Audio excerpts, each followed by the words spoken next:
I never thought I'd find myself in a situation like this, honestly. My wife, Emily, and I have been together for about 5 years now. We married young, both of us chasing that picture-perfect life, and for a while I thought everything was fine.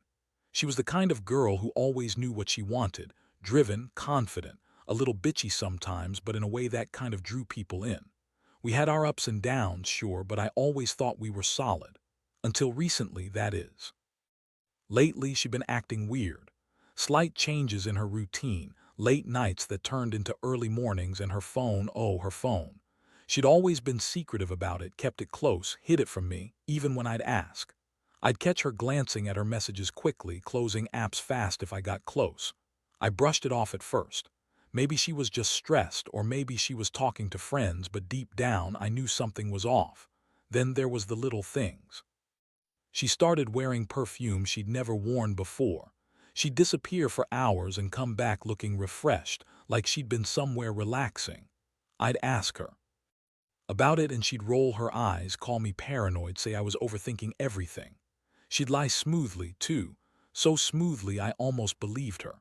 But I could see the cracks in her story, the tiny looks she'd give when I pressed her questions. The worst part was, I felt it in my gut that something was wrong, something I couldn't quite put my finger on. One night I decided to stay up late, just to catch her in the act or find out what was really going on. It was around 2 a.m. when I heard sounds coming from the living room. Quiet shuffling, whispered voices. My heart pounded. I tiptoed out, thinking maybe she was on her phone talking to someone or worse. As I eased closer, I saw her, Emily, slipping out of the living room wearing a hoodie and leggings, her hair a little messy, her face flushed. She didn't see me. I froze, watching her sneak out through the front door. That's when it hit me like a punch in the stomach. She was sneaking out and not alone. I followed her, half concealed behind the wall, my fists clenched. There in the dim light outside I saw James, my own best man, waiting for her, leaning against his car, waiting for her like it was the most normal thing in the world. I couldn't believe it. My best friend, the guy I trusted the most, was sleeping with my wife in our house. That's when I knew. This wasn't just a mistake or an affair, it was a full-blown betrayal. I stood there, watching them, feeling every ounce of my world shattering. I didn't make a sound. I didn't run out screaming. I just watched as she kissed him goodbye, whispered something I couldn't hear, then got into his car. I waited until they drove away, then I went back inside. My mind was racing, heart pounding in my chest.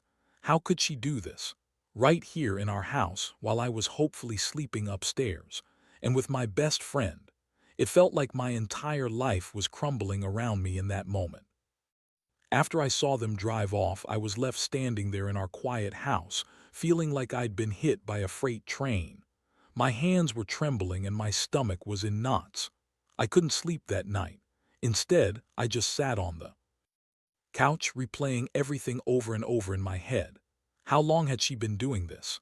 How many times had they sneaked around behind my back? And all the while I had no idea, no clue that my wife, the woman I loved, was capable of this kind of betrayal. The worst part was the way she lied to my face every time I asked her about her strange behaviors. She'd get defensive, call me paranoid, accuse me of not trusting her. "You're just overthinking, Steve," she'd say with that bitchy tone, like I was some insecure idiot. But I knew when something was off. I felt it in my gut, and now I had proof. The next day I decided I couldn't just sit here and pretend everything was normal. I needed to confront her. I made a plan. I was going to get the truth out of her no matter what. I waited until she got home from work. When she walked in, I blocked her in the doorway, my heart pounding. "Emily, we need to talk," I said, trying to keep my voice steady, even though inside I was burning with anger and hurt. She rolled her eyes, but I could see a flicker of something, annoyance maybe. She looked at me with that typical bitchy smirk she always wore when she was annoyed. "Seriously, Steve, what now? I've been working all day and I don't have time for your drama," she snapped, trying to brush past me. "No, not this time. I know what's been going on. I saw you sneaking out last night. I saw you with James. Tell me the truth," I demanded, my voice tightening. Her face changed then, that smirk melting into something else, defiance maybe. She crossed her arms and looked at me with that infuriating glare. "Oh, so now you're spying on me. That's just great. Typical, you're jealous, aren't you? God, you're so insecure, Steve. I felt a rush of fury. Don't bullshit me, Emily. I saw you kissing him. I saw you sneaking out of our house like some damn secret agent. How long has this been going on? And don't lie to me. I deserve the truth. She looked away for a second, then back at me, her eyes cold. It's none of your business. You're just overreacting. James is just a friend. We're just talking. Talking, really, at 2 in the morning in my house while I was sleeping upstairs. I cut her off, voice rising. That's bullshit, Emily. You're lying. I know everything now. Her face twisted and she spat out, you don't know anything, Steve. You're just paranoid. Maybe I just needed someone to talk to. You're so predictable. You always think you're right about everything. That was it. My blood was boiling. I'd never felt so betrayed in my life. I wanted to scream, cry, punch something. But instead I just looked at her and felt a cold numbness wash over me. How had it come to this? How could I have trusted her so blindly? And James, my best friend, how could he do this to me? I told her to leave the house that night. I needed space, time to think. And I knew one thing for sure, this wasn't going to be resolved easily. I'd lost my wife, or at least that's how it felt right then. I didn't know if I could ever forgive her. As she packed her bag and stormed out, throwing her bitchy remarks over her shoulder, I realized my world was changing forever. The days that followed were like walking through a fog. Every time I saw her face, I remembered that night, that betrayal. I couldn't sleep, couldn't eat, and I kept replaying everything. Her sneaking out, her lies, the way she looked when she thought I didn't see. It was a mix of rage, sadness, and deep disappointment. I kept asking myself how I could have missed the signs, how I was so blind to what was happening right under my nose. I tried to talk to my friends, people I trusted, but honestly I didn't want to hear the typical cliches. You gotta forgive her, or maybe she's just going through a rough patch. No, this was different, this was real. It wasn't some fleeting mistake, it was a full-blown affair right in our house with my best man. I knew I had to do something, but I wasn't sure what. Revenge? Confrontation? I needed to plan carefully. That's when I remembered how secretive she'd been about her phone. The late-night messages, the odd calls. I started digging through her apps, her messages. I didn't have access before, but I knew how to get into her phone when she wasn't around. I found texts, images, even explicit messages between her and James. The worst part was seeing how casual she was, like it was nothing special. Just some secret sex right here in our house with the person I trusted most. It hit me hard. Not just the betrayal, but the fact that she'd been lying to my face for months. She'd called me paranoid, said I was imagining things. Meanwhile, she was sneaking around behind my back, sleeping with my best man. The betrayal was so deep I could feel it in my bones. I wanted to scream, to break something, but I knew I had to keep my cool. I couldn't let her know I'd found everything, so I kept digging. I needed evidence, solid proof, so I could confront her fully. I printed out some of the messages. I even found a few photos she'd taken with James, nothing explicit but enough to make my stomach turn. I stayed up all night, reviewing everything and planning my next move. I decided to wait for the right moment, when she'd least expect it. I wanted to catch her in a lie again, or better, force her into a corner where she couldn't deny the truth anymore. Meanwhile, she kept texting me, trying to act normal, pretending nothing was wrong. She called me a jealous fool, accused me of being insecure, and kept saying she was just tired or stressed out. I could tell she was trying to manipulate me, but I wasn't buying it anymore. I saw her for what she truly was, an unfaithful wife, a liar, a bitch who thought she could get away with anything. And James, I still couldn't believe he was involved. My best man, the guy I'd trusted to stand by me, to be there for me. It was like my whole world was upside down. I kept questioning everything. Was I too controlling? Was I missing signs? No, this was her choosing to cheat, choosing to lie, to hide this affair from me. And James, he was supposed to be my friend, but friends like that, who needs enemies? I knew I had to do something, but I wasn't sure what. All I knew was I couldn't stay silent anymore. After a week of seething anger, sleepless nights, and endless replaying of everything, I finally decided I couldn't sit around waiting anymore. I needed to confront her directly, face to face, and get it all out in the open. At that point, I was certain of what I knew. She'd been cheating on me, and with James no less. I had everything documented, texts, photos, my gut feeling, and I knew that I had to lay it all out if I wanted any chance of getting answers or closure. One evening, I asked her to come over to talk. She showed up looking smug, like she thought she could just keep lying her way through this. She tried to act innocent, the same bitchy smirk on her face. "What's this about, Steve? You've been acting weird," she said, crossing her arms. I kept my calm, but inside I was boiling over. "Look, Emily, I know everything. I know about you and James," I said, voice cold and steady. Her eyes widened for a moment, then she recovered that bitchy smirk. "What are you talking about? You're crazy. You don't have any proof," she shot back, trying to dismiss me. "Oh, I've got proof," I said, pulling out my phone and showing her the messages. I played her texts, the explicit ones, the photos I had taken. Her face turned pale. She tried to deny it, but I could see the guilt. She couldn't hide it anymore. Her lies crumbled and her whole attitude shifted from smug to defensive. "It was just sex," she spat, trying to brush it off. "It didn't mean anything." That made me angrier.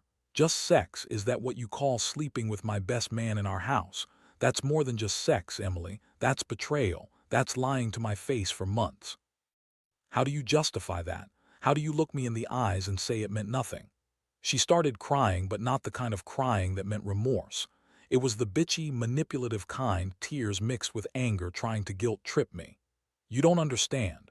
I was just lonely, Steve. I was tired of your stupid little routines. James was there when I needed someone to talk to, and it just happened. It meant nothing. Just sex, like I said." I stared at her, feeling every ounce of my trust bleeding out. That's when I realized I couldn't do this anymore. I thought about everything I'd given her, my trust, my love, my life, and she threw it back in my face. I knew then that I had to make a choice. I couldn't keep pretending that this was just a misunderstanding or something I could forgive. It was. It was a full-blown betrayal, and I had to decide how I was going to handle it. I told her she needed to leave, not just for tonight, but for good. I told her I wouldn't be the fool who keeps living in denial. She yelled, called me all kinds of names, tried to manipulate me again, but I stayed firm. I told her I needed space, time to think, and that I was done pretending everything was okay. Watching her storm out that night, I felt a strange mixture of relief and heartbreak. I'd lost my wife, yes, but I'd also gained clarity. Now I knew exactly what kind of person she was, and I knew I had to figure out what was next for me. The days after she left were the hardest I've ever gone through. The house was eerily silent, and every corner seemed to echo with memories I didn't want to face anymore. I was angry, hurt, and honestly a little numb. I kept thinking about everything, her lies, the sex, the betrayal, and I wondered how I'd let it get this far. It was like my entire world had been turned upside down overnight. I spent most of my time obsessively replaying everything, trying to understand how she could do this, how I missed the signs. I kept questioning myself. Was I not enough? Did I do something wrong? But the truth was, she was the one who chose to cheat, to lie, to betray the vows we made.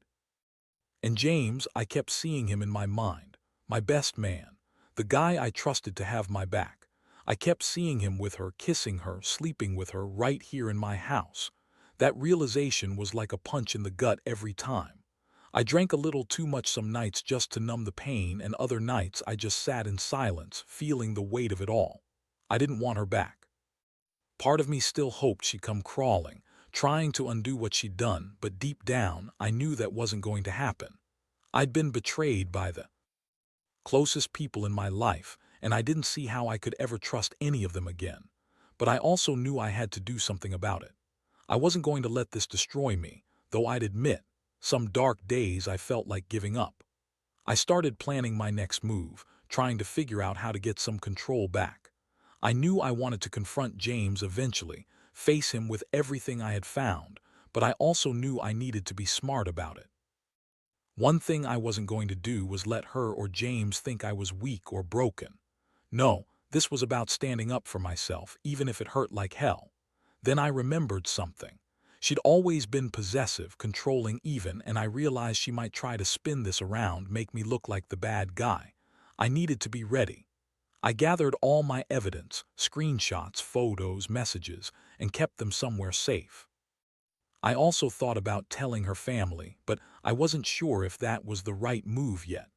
I just knew I had to do something to assert my boundaries, to show everyone that I was going to be some fool who gets played and betrayed. Meanwhile, James kept texting her, trying to get her back, I'm sure. The thought of them together, still communicating, made my stomach turn. But I was done feeling sorry for myself. This was my life, and I was going to take control of it one way or another. I didn't know exactly what the future held, but I knew I wouldn't be the same person after this. I'd been betrayed, yes, but I also learned a lot about trust, loyalty, and what I deserved. I just hoped somehow I'd come out stronger on the other side of this. In the end, I made my decision.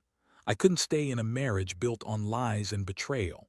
I knew I loved her once, but that love was gone, shattered into pieces by her actions.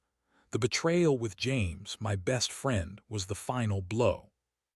I realized I deserved better than someone who could so easily throw everything away for a moment of meaningless sex, right in our own home. It hurt to think about the memories we shared, but I had to accept that some things can't be fixed, especially when trust is completely broken. I moved out, found a small apartment nearby, and started the slow process of rebuilding my life. It was painful but also freeing. I learned that sometimes the best thing you can do for yourself is to walk away from what's toxic, what's broken beyond repair. I cut all contact with Emily and James. I blocked them everywhere, deleted every message, every photo, everything that reminded me of the betrayal. I needed to create space for healing for myself. Over time, I started focusing on me, my health, my career, reconnecting with friends I had pushed aside. I realized I'd been so caught up in her world that I neglected my own. Now I was learning to stand on my own again. It wasn't easy. Some nights I still think about her, about what we lost. But I also think about what I gained: clarity, strength, and a renewed sense of self-worth. Looking back, I understand that some betrayals cut deeper than words. But I also learned that you can survive them. You can come out the other side, battered but stronger. My advice to anyone who finds themselves in a similar situation: trust your instincts. Pay attention to the signs. Don't let anyone, no matter how charming or manipulative, make you feel small or unworthy. Because in the end, you're the only one responsible for your happiness, and no one has the right to take that away from you. So I'm moving forward now. Not perfect, not healed completely, but definitely better than I was. And I'm finally learning how to trust myself again.